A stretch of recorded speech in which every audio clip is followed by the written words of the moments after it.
Yan, para mas marinig tayo ng konti. Hey guys, what's up? My name is Sean Wayne, and today, tara, pag-usapan nga natin itong kumakalat na dating viral video ni Idol tungkol dun sa sundalo, kung maaalala nyo. Yung pinatulfo, tapos kung ano-ano sinabi ni Idol dun sa sundalo na yon. Anyway, even before we get into that, tara, play muna natin ang intro.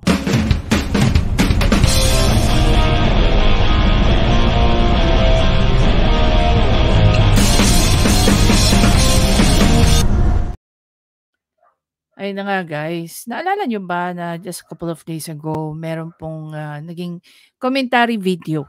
Okay? Itong sila Secretary Paras at saka si Kaado. Doon, may title, no? Yung kanilang video na merong Chopaing Tulfo, something like that. And doon sa video na yon, finiture nila yung nangyari doon sa isang sundalo. Actually, kumakalat na po yun ngayon sa TikTok. Okay, it's being shared, spread, and all the shebang. Anyway, so one of those videos na nakita ko na nagbigay ng reaction sa videos nila Secretary Paras ay walang iba kung hindi itong si Kabibig. Ako si Kabibig. Okay? So rito, ayan, ginamit niya yung material dito, kumbaga napadaan din sa kanya yung video nila Secretary Paras. So pakinggan natin ang kanyang naging reaction dun sa video. And then, i-analyze natin yung point of view niya. Far, ang nakuhang signature ay 143 na mga sundalo. Ay, sorry. Ito pala yan. Sorry. Ayan. Dito sa title niya, kilalanin ang mapagbagsak kay Raffy Tulfo. Kilalanin ang magpapabagsak kay Raffy Tulfo. Sundalo pinahiya. Sinong magpapabagsak kay Raffy Tulfo? Baka mapabilang ka sa listahan ng Oblo, Kabibig. Hello mga kabibig, kanya. Ngayon si Raffy Tulfo. Nako mga kabibig. Maraming bashers ngayon si Raffy Tulfo. Bakit kabibig? Kasi yung sundalong nirakrakan niya ng kanyang powerful na bibig at sinabihang duwag sa kanyang programa, which is mapapanood, mapapakinggan sa buong mundo. Naku po, na-stress pala. Sundalo ha, na-stress.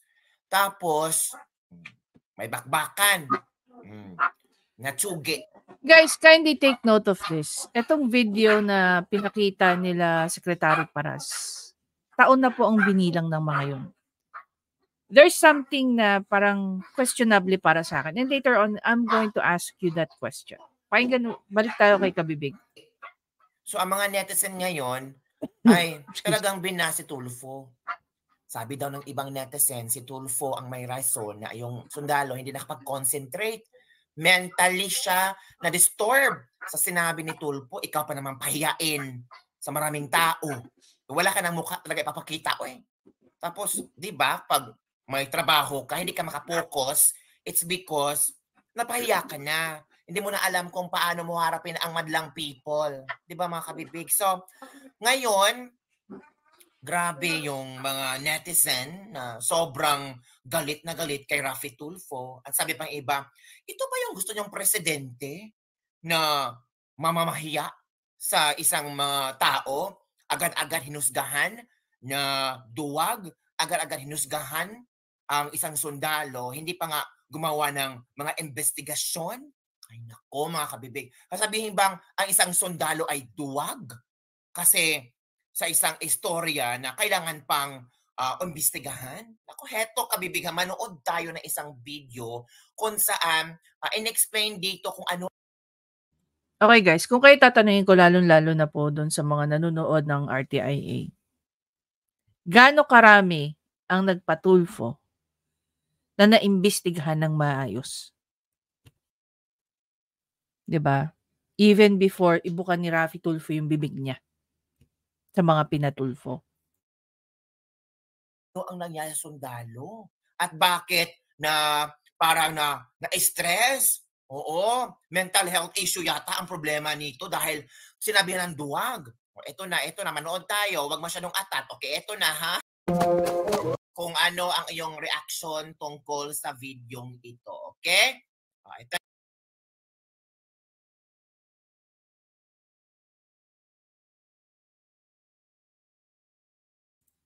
Ayan, gamit niya guys yung video ni Secretary Paras. Which is yung ganitong itsura, malamang sa TikTok na siguro to nakuha. Ito na. Kinig tayo. Hindi siguro, na-realize ng sundalo na hindi na itutuloy yung magpapakasal. Oo. Pinipilit ni Tulfo na itong tao, oh my God, ha? Ituloy yung kasal. Pwede kasal yan may prerogative. May batas naman kung hindi mo na tuloy yung kasal, pwede ka sampahan ng kaso or pwedeng damages. Pero tingnan mo, binabastos niya yung dinatawag niyang duwag. Ito, pakinggan natin. Okay, nasa yung telepono na si Private First Class Raymond Canlog. PFC Canlog, magandang umaga po, sir. Sir, magandang umaga po. Sir, pwede mamaya na lang, sir, kasi nandito po ako sa town ba? Ito, ako muna magsalita, makinig ka. Duwag ka, sir. Nakakatakot ka. Baka pagdating sa enkwentro, iwan mo yung mga kasama mo. Halimbawa, may bakbakan na, nakakita ka ng kalaban, baka... Judgmental agad-agad. Sinabihan agad duwag. Grabe naman si Tulfo. Walang pigil ang kanyang bibig, ha? Parang walang respeto. Agad-agad sinabihan mong duwag. Hindi mo pa alam kung ano ang totoong istorya. Grabe, no? Napaka-judgmental. Ito, mapanghusga at napaka one-sided na senador para lang magkaroon ng maraming views at kumita ang YouTube. Sundalo na tsugi at di man lang nakapagpaliwanag ng maayos. Tapos, ang mga tanga, gustong patakbuhing presidente. Itong senador na ito ang mahilig sa grandstanding. Kaya lang, nagtapang-tapangan itong si Raf-Raf na ito. Kasi nga, hindi ito pinatulan ng mga kasundaluhan at mga kapulisan natin. Ay, for me foul talaga yung sinabi ni Tulfo. Nandahil lang sa isang interview na hindi pa mga nakita yung side ng sundalo, hindi mo mapabigyan ng mag-explain, agad-agad sinabihan mong duwag. Grabe naman, judgmental. Baka tumakbo ka, karipas ng takbo, iwan mo yung boots mo, takbo ka. Kawawa na may makasama mo, iwan mo. Dahil itong mga sundalong ito, nag-train ito, alam nila kung anong gagawin, karipas. Grabe, yung buhay nila, sinasalang-alam para sa bayan, tapos sabihan mong duwag. The nerve. Pagka. Siguro habang nagbabarilan, tatakbo ka, sabay siguro sigaw mo, mama, nandito ng kalaban, tulong mama. Grabe. Hindi nga. O dili kaya, nakatalok bungkat, nagdadasal, tapos tinatawag mo mama mo. Wow, grabe. For how many months or years itong mga sundalong ito nagtitraining, tapos ganito ang pag-analysis, pag-conclude kay Tulfo sa isang sundalong ito. Grabe pa, mamahiya talaga kabibig. Parang binuhusan ng malamig na ice ang sundalong ito. Parang naisip ng sundalo ba, Alam nyo guys, even Raffy Tulfo himself once said sa kanyang, actually hindi lang once, pero maraming beses niya itong sinabi. Ayon sa kanya, ayaw daw niyang magamit ang programa niya para mamahiya ng ibang tao. Sige nga, manood nga kayo ng programa niya na walang napahiya dyan. Diba? That's a fact. Maraming taong napahiya.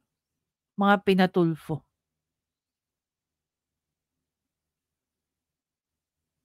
Mag-asawang nag-aaway. Pamilya nag-aaway. Magkakapitbahay na nag-aaway. Diba? Oh.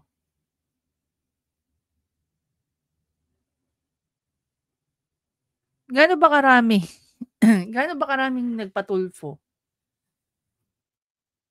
O napatulfo ang hindi napahiya? Yun nga tanungin ko.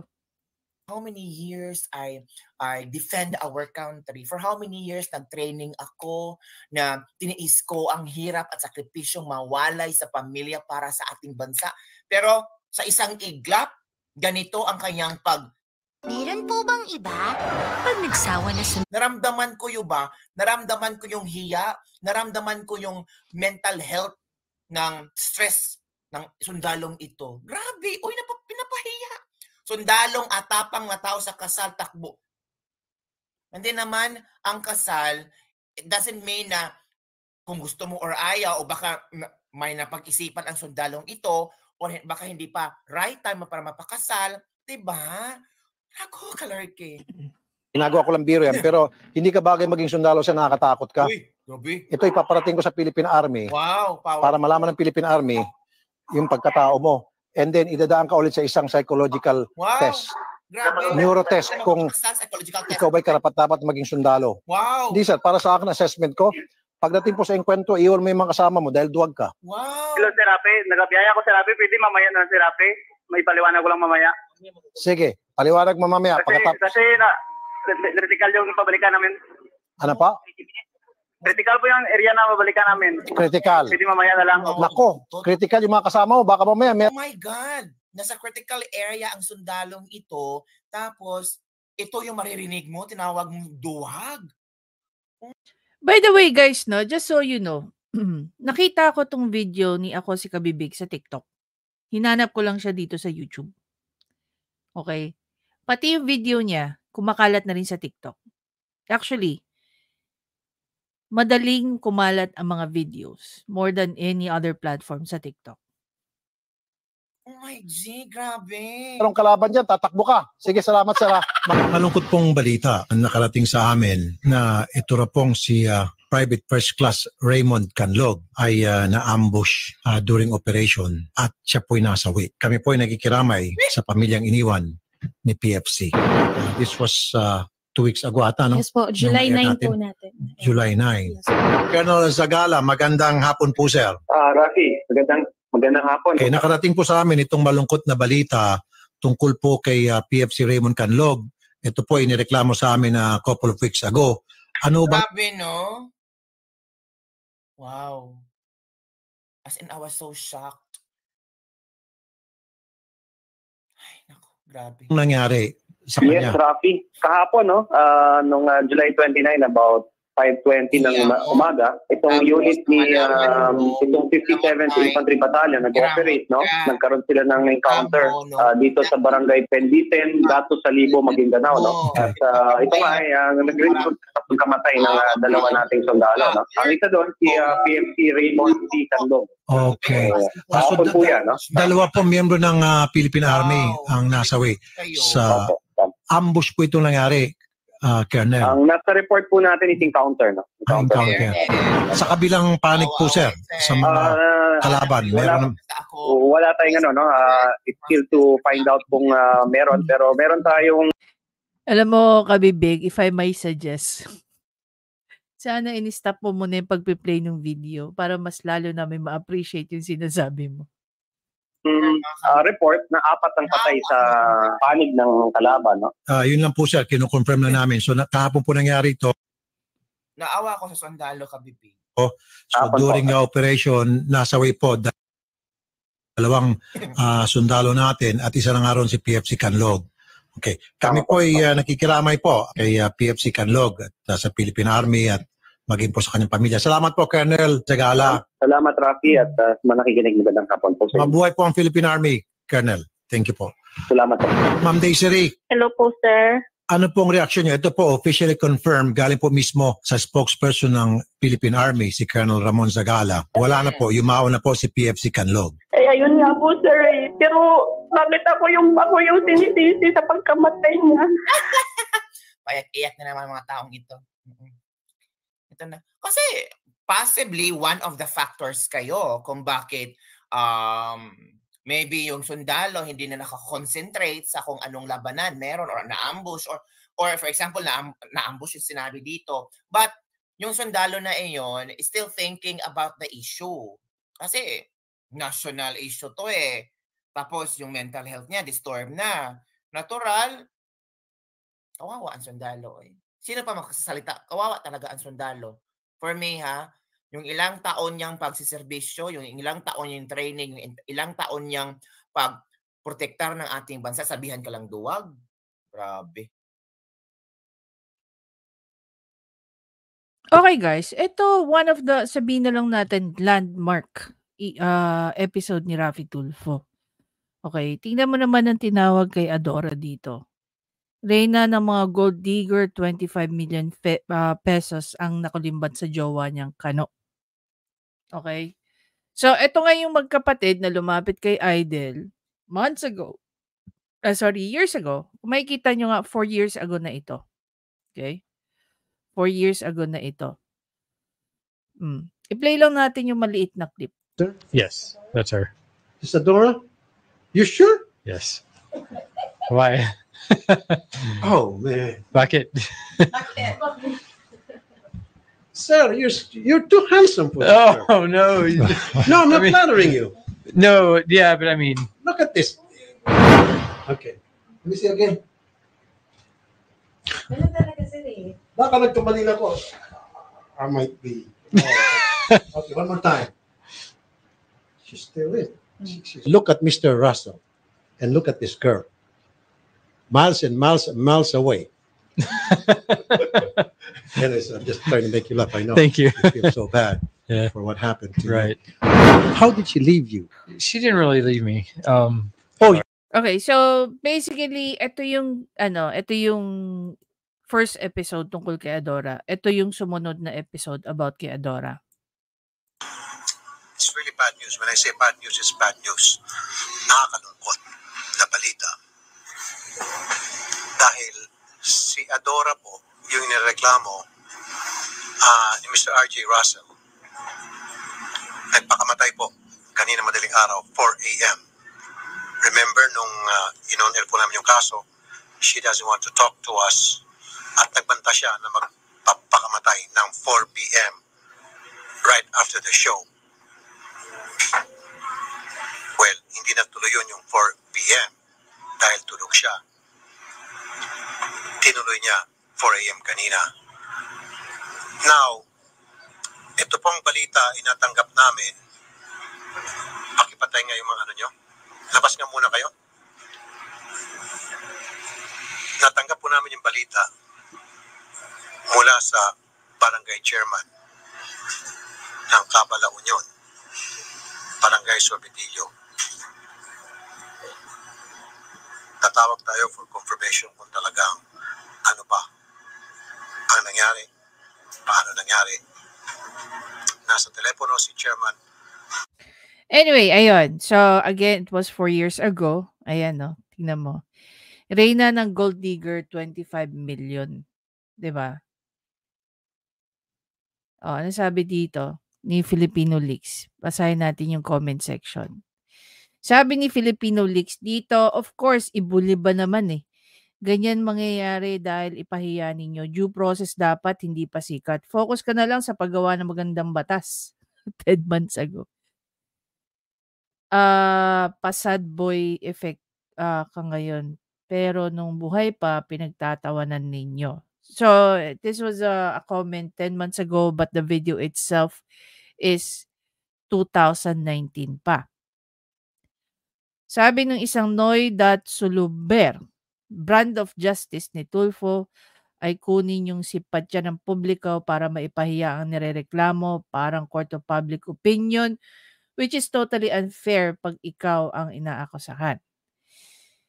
Sabi ni Leak Nogaw, grabe. Grabe kasing pagpapahiya sa kanya, imbis na makatulong sa problema, mas lumaki ang problema. Sana di na lang dinala sa ganyang programa. Kawawa kasi ang mga tao ay isang biktima. Sabi ng isang Junamar, pinahiya ng gusto ni Rafi kaya nagpakamatay. Okay? So, even dito sa storya, no, sa nangyari kay Adora, pinopoint nila ang dahilan daw si Idol. Okay? Yan ang opinion ng mga tao, ha? Hindi ko yan sinasabi. Basahin niyo yung mga comment dito. Imagine niyo 73 comments. So yung kwento ng sundalo, hindi na po yan bago. Hindi na po yan bago. Punta tayo dito sa sumunod na naging reaction ni Kabibig tungkol sa sundalo. Na kung saan kinundi na ang nakuhang nga YouTuber sa balat ng YouTube. Ako si Kabibig, maglebak-lebak na to with evidence. Nako mga Kabibig, paktay na. Grabe itong ginawa ng mga sundalo. So far, ang nakuhang signature ay 143 na mga sundalo na kung saan kinundi na ang pagkawalang respeto ni Raffy Tulfo sa sundalong nag-trending ba? Yung tinawag niyang duwag in the middle of gera ba? Or may nangyaring gulo that time. Tinawagan niya kasi yung sanang naudlot na kasalan, grabe naman makapagsabi si Raffy Tulfo na duwag daw yung sundalo. What if kung may gera daw, baka tatakbo daw yun at baka iiyak-iyak daw. Nako, nakarating ito sa mga sundalo. At ito check this out. Want a quick and easy way? Nilang iparating kay Raffy Tulfo ang kanyang pagkabastos at walang respeto. O ito ito ang nabasa ko. Title ito ang title A Call for Respect and Honor Condemning Raffy Tulfo's Unacceptable Treatment of Citizens and the Men in Uniform. Hindi lang yung mga sundalo, pati yung mga netizens or citizens na parang binastos or parang pinahiya sa programa ni Raffy Tulfo. Ito ang laman ng kanilang panawagan.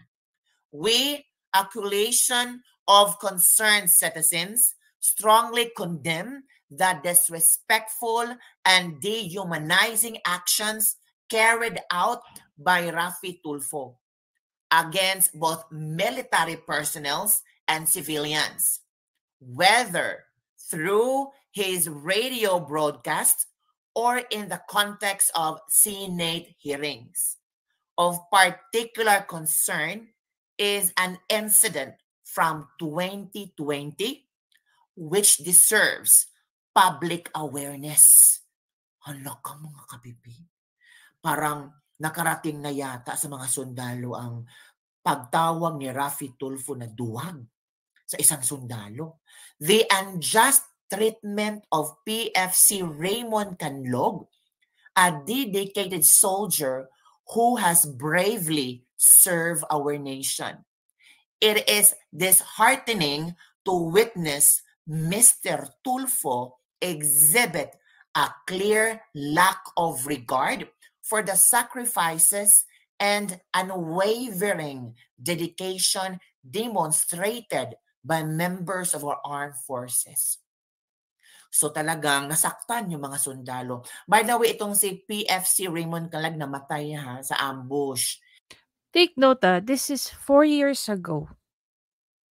Okay? This is the irony. No? This is the irony. Yung digital footprint. Alam mo kung ano yung sobrang questionable para sa akin dito? Sabihin na lang natin at that time, no? Years ago, at that time, siguro roughly merong more than 20 million views na si Raffy Tulfo. Ang sa pagkakaalam ko, yung tungkol dito, inabura na. Kasi hindi na siya ma-search. Okay? Or I'm not searching enough. But then again, hindi na siya directly ma-search sa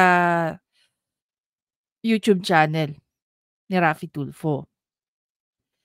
Ano yung ironic part dito? So more than 20 million subscriber ni Raffy Tulfo. Bakit years after? Ngayon lang to na pag-uusapan. ng ganitong level. Bakit noon hindi? Bakit hindi alam ng mga tao tungkol dito? 'Di ba? I'm very sure million din 'to. Million views din ito. Bakit hindi na pag-uusapan? Bakit ngayon lang pinag-uusapan? Noon na mainit pa 'tong issue na 'to, bakit ngayon lang natin napag-uusapan? 'Di ba? Out of the million views, ngayon lang natin napag-uusapan 'to.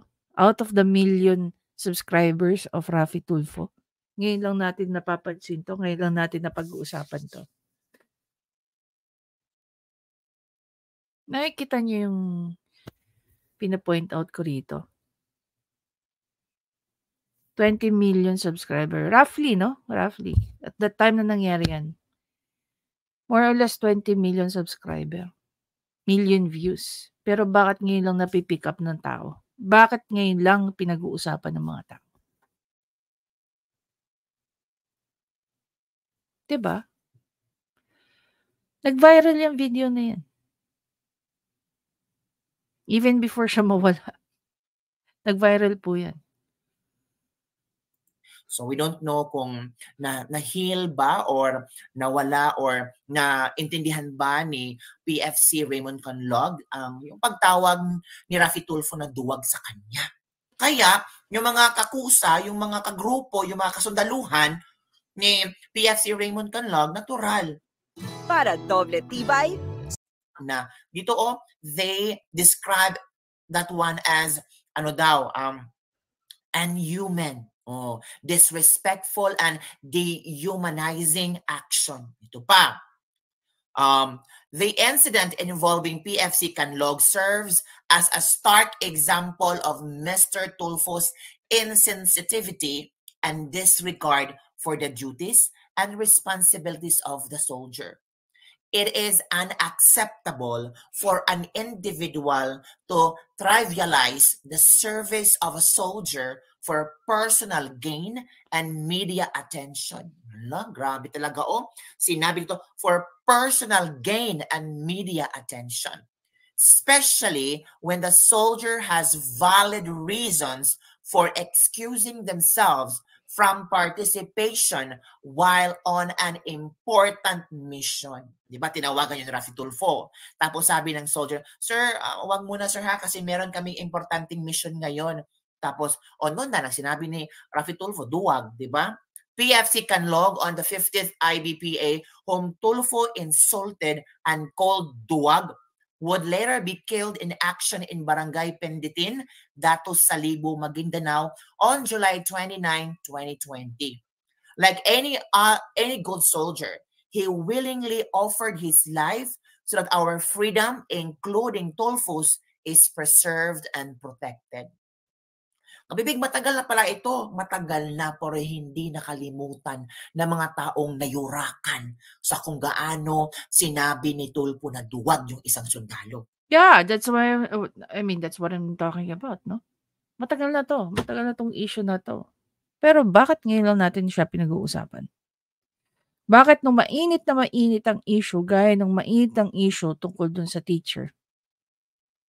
'Di ba? Buti pa ngayon sa teacher may tumulong na abogado 'Di ba? May nag-offer sa teacher ng pro bono service.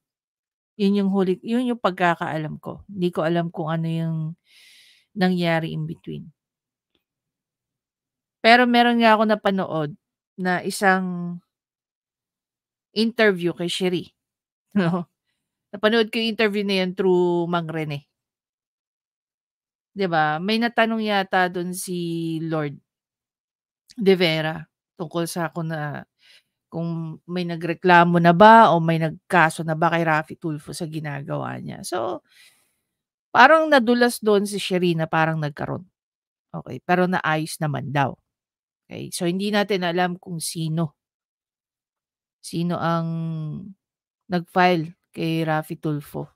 Okay. So, again, that's coming from an interview na napanood lang din natin kay Mang Rene. Interview sa TV5 kay Sherry. I don't know how old that interview was, pero yun. Ito pa, Mr. Tulfo's hasty judgment and disrespectful labeling of PFC Canlog as duwag reveal a concerning lack of appreciation for the challenges faced by our military personnel. His actions not only disrespect the courage and dedication of our soldiers, but also perpetuate a harmful narrative that undermines the profound sacrifices made by those who serve our country. By assuming the roles of investigator and judge without regard for the dignity of a soldier engaged in active duty, Mr. Tulfo has shown a disregard for principles of fairness and respect. His actions on his radio program foster an environment of snap judgments devoid of proper examination, detracting from the truth and context of each situation.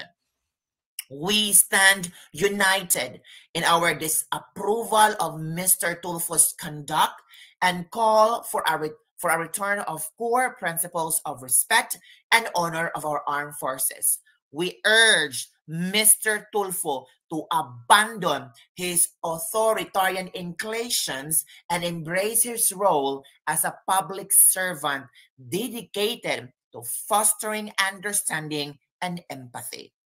Let us cherish and honor the bravery and sacrifices of our soldiers by fostering a culture of appreciation and solidarity.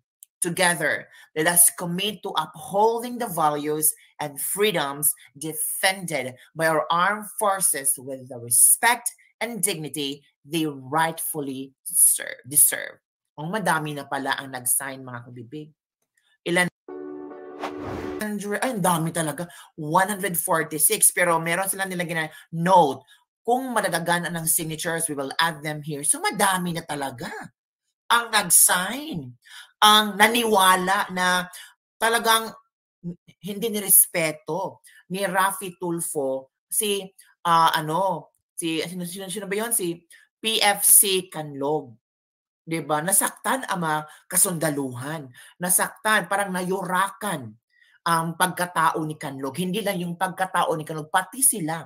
Kasi naramdaman nila kasama nila tapos ginaganon-ganon lang. You know what? This is something na I truly admire pagdating sa mga sundalo at kapulisan, you know. Maniwala kayo sa hindi, guys. When it comes to things like this, they protect each other. Iba ang samahan ng mga yan. If you recall, there was an issue during Duterte's time na tumawag si Erwin Tulfo sa DSWD. No? Doon sa newly appointed DSWD secretary. Ito yung nakakatawa. Noong time kasi ni Duterte, puro retired general, military ang mga pinaglalagay niya as secretary cabinet. Okay? Karamihan, hindi ko sinasabing lahat, karamihan. Nung tinawagan yun ni Erwin Tulfo, parang nainis si Erwin Tulfo because hindi in-entertain nung secretary. Okay? Yung kanyang tawag. So, may mga sinabi siya, hindi nagustuhan ng tropa, so nag-retaliate sa kanya. I think it was like a month na hindi siya, basta matagal siyang medyo nawala. Okay? Dahil doon sa nangyari. Diba? So, my point is, pag kinalaban mo ang mga sundalo at saka mga pulis, lalong-lalo na wala naman silang ginagawang mali o masama, they will never back down. No? Wala nga kinakatakutan ng mga terorista yan at saka mga masasamang loob. Diba? Kaya sabi ko sa inyo, pag pinanood nyo yung tungkol dyan, panoorin nyo yung tungkol dun sa documentary ng GMA tungkol sa Marawi Siege. Doon nyo makikita yung hirap ng mga kasundaluhan natin, ng mga kapulisan natin, pag sila ang mga pinapadala sa mga ganung lugar. Imaginein mo, pag tinawagan ka at sabihan ka, pumunta ka rito, pumunta ka doon, pumunta ka sa ganyan. There are very slim chance, no? There's a very slim chance na lumabas ka dyan ng buhay. Panoorin niyo yung mamasapan. Tapos tatawagin lang duwag ni Raffy Tulfo. 'Di ba? Ito ba yung sasabihin duwag ni Raffy Tulfo?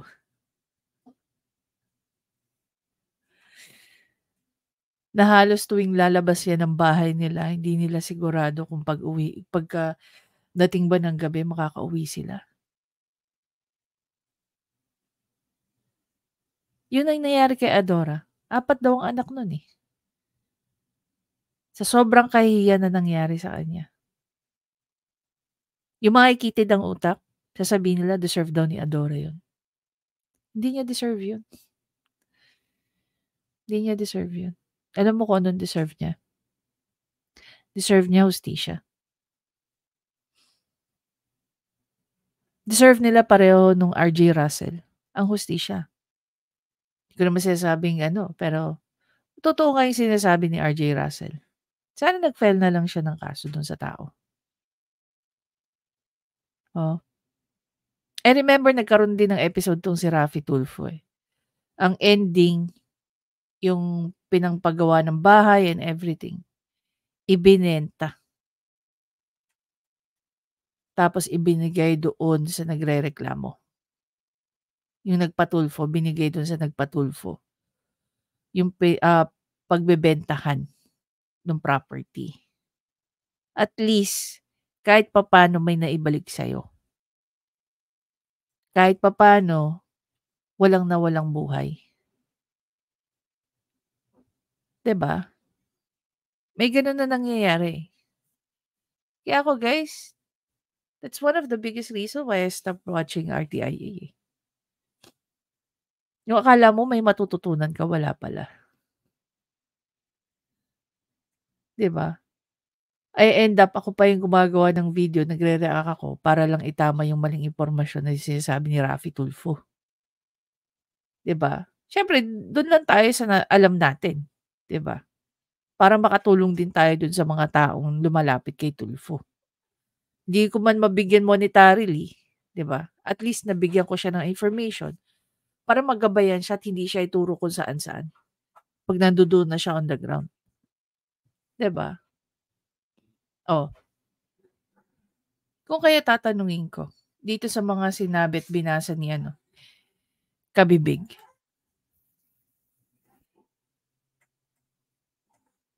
Diba? Imagine niyo may letter pa lang nag-i-exist na ganyan with 146,000 signature. Dahil lang sa isang, we don't know kung kailan nag-start yung letter na yan. We don't know. Baka matagal na rin. Nagpi-pick up lang. Dapat ba tayo mag-thank you kay Secretary Paras kasi bigla niyang ni-reopen yung issue na yan? Na marami pa pala tayong kababayan na hindi alam na yung nangyari. Paano yung nangyari kay Adora? Alam mo kung ano lang tumatak sa maraming Pilipino? Yung tungkol doon sa teacher. Diba? Eto guys, no, to be fair naman with Raffy Tulfo at saka sa programa niya, there were really cases na talagang nakatulong siya. Pero gaano karami yung cases na nakatulong talaga siya at doon sa hindi? Kung kaya tatanungin ko. Tingnan natin yung reaction ng mga tao dito. Guys, this was posted early today. Pero imagine mo may 260 comments na. Oh, ang sabi ng user dito, lakayan natin. Baka sabihin ako na naman nagsabi. Sabi ng isang user, mabuhay kayong sundalo, sino ang duwag, Sir Tulfo, nagpakamatay ang sundalo ng ating bansa. Oh. Sabi ng isang loose, Templo Nuevo for 455. Ayan, no? Rafi Tulfo Bastos. Sabi ni Teresita Buwan, 4327. Naku, paano pa iboboto si Rafi ng mga sundalo? Talo na siya. Kung tutuusin, nangyari ito even before pa siya tumakbo. No? Sabi ni Papad Cuyos, nakakadismaya lang dahil ang pinakamataas na sundalo ay binabaliwala ang mga nangyayari sa sundalo. Sabi ni Alan Dalora, no Tulfo of any government position ever. Ang dami nga nila nasa, di ba? Sabi ni Chiquita, ay nako, nag-unsubscribe na ako dyan kay Tulfo doon sa RTI. Hindi marunong rumispeto kung makapahiya ng tao, wagas. No? Sabi ng isang Ray Chalgercal, no to Tulfo. Sabi ni user, hindi talaga sila nirerespeto ni Tulfo dahil feeling mataas siya, kaya no way talaga. No to Tulfo, and Marcos says, whoever, yan, wag na iboto next election si Tulfo. Ambasen nyo na si Tulfo para mawala na siya. Ano daw? Anong ambas? Oy, this is not good. Hindi lang sundalo ang galit, pati pulis. Kaya pagtatakbo yan, hindi mananalo yan. Nakakasuka talaga na ang inasal ni Idol sa pang-aalipusta sa isang sundalo na nagbuwis ng buhay dahil sa content niya. No to Tulfo, dapat kasuhan. Nang magsasalita no to Tulfo, puro na lang no to Tulfo. Yan. Our soldiers are risking their lives for our country, tapos tatawagin lang ni Tulfong Duwag. Walang respeto. I'm very surprised talaga, no, na ngayon lang sila nag-react about this. Okay? Again, yung tungkol sa story nito ni Sundalo, years ago na to, guys. If I'm not mistaken, parang magkasunod lang to si Adora at saka tong si Sundalo. I mean, nauna pa rin si Adora. Hindi ko lang alam kung ang pagitan nila ay taon, buwan, araw. Pero nauna si Adora before tong si Sundalo. Anyway, again, kung kaya tatanungin ko, no? Bakit sa tingin nyo nabubuhay itong mga issues na to? Bakit noon hindi binibigyan ng pansin? 'Di ba? Kung kayo ba sasabihan ko, sige panoorin yung mga old videos ni Rafi Tulfo, no? Even before siya naging senador. Ito ba ay, again, kung titingnan natin, gaano ba kadalas na ganito magsalita si Rafi Tulfo? Okay? Yun yung una nating tanong dyan eh. Ang magiging sagot niyan kung diba? Nag-i-invite ako na panoorin niyo yung mga videos ni Rafi Tulfo. Hindi. I don't wanna put words into your mouth. Kayo humusga dyan. Bisitahin niyo yung mga old videos ni Rafi Tulfo sa kanyang programa. Kayo na rin makakapagsabi. Kung si Idol, ganyan lang dito sa ilang taong to. Or gaano karami na naging ganyan siya sa mga tao. Yung naging taklesa siya or what. I don't know the best word to use for that. No. Sabi nga dun sa letter, grabe yung mga sinabi. But then again, whatever that letter is, petition man yan or what, saan mo dadalhin yan? Anong gagawin mo dyan? Papaimbestigahan nyo ba si Rafi Tulfo sa Senado? Tukol sa nangyari dyan sa pulis na yan o sa sundalo na yan? Diba? Hindi nga siya marendahan dyan sa loob ng Senado sa way niyang magsalita. Sa daming beses na may mga nabastos na tao dyan sa loob ng Senado. Alam niyo kung ano pa yung nakakatawa doon? I just found out na co-chair siya ng Committee on Ethics. Nancy Binay walang nagagawa eh. Ganon karami na bang beses na na-violate ni Raffy Tulfo yung rule nila when it comes to unparliamentary languages? 'Di ba? Hindi lang sa kapwa, hindi lang sa mga resource person, pero sa kapwa niya senador. Naniniwala naman ako dun eh. At nag-a-agree din naman ako dun. No? Na normal lang sa pagdedebate. Pag nagkakaroon ng debatehan, normal. Na medyo nagkakaanuhan kayo ng salita. But then again, you have to stay on the course that whatever words you use, make sure na respectable. Respectable ka pa. 'Di ba? Yun lang yun eh. May pagkakaiba ba si Raffy Tulfo? Pag nasa loob siya ng Senado at siya nandoon siya sa kanyang programa? I mean, the way magsalita Sige nga, kahit tanungin ko. May nakikita ba kayong pagkakaiba? 'Di ba?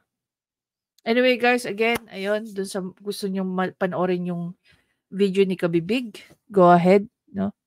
Bisitahin niyo po ang kanyang page. Okay? Or ang kanyang channel. At para panoorin niyo ng buo yung kanyang video. Anyhow, enjoy your weekend, guys.